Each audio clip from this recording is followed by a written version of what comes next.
Kuna watu wamezungushiwa ukuta katika familia. Oh yes. Ni walevi na hujui kwa nini wanalewa.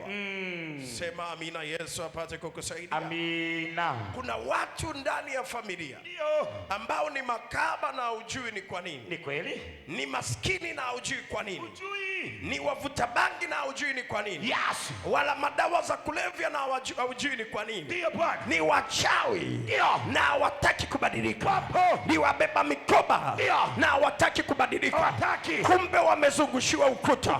Kupitia sadaka ya Pasaka hii. Ndio. Pasaka wetu. Ndio. Ametolewa katika msimu huu. Huo ukuta waliozungushiwa lazima udondoke chini. Dondoka chini. Kama kuna mtu mgonjwa na haponi, manake kuna ukuta amezungushiwa. Kwamba mpaka ateketei. Biblia inazungumza wazi. Sawa. Ya kwamba laiti ungelijua yale yaletayo amani. Lakini sasa yamefichwa usiyaone. Yes. Kwa sababu imeandikwa, adui zako watakujengea boma. Watakuzungushia ukuta. Watakuangusha wewe na watoto wako. Hawatakuachia jiwe likisimama juu ya jiwe lingine. Kwa sababu haukujua majira ya kujiriwa kabisa, kabisa, kabisa. Manake adui anapotaka kukuweka mbali na kusudi la Mungu. Sawa. Ama na uwepo wa Mungu. Amen. Ama na watu sahihi. Yes. Anakuzungushia ukuta. Ukuta. Sema ukuta. Ukuta. Piga kelele, sema ukuta. Ukuta.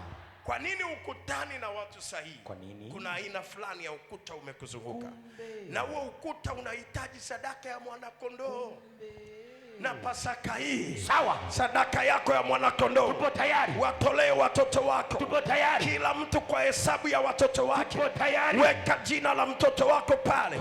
Kwamba ndani ya Pasaka hii, Yesu, mwana-kondoo wangu, mwana-kondoo wangu, Yesu, Pasaka wetu amekwisha kutolewa. Yes. Kama sadaka.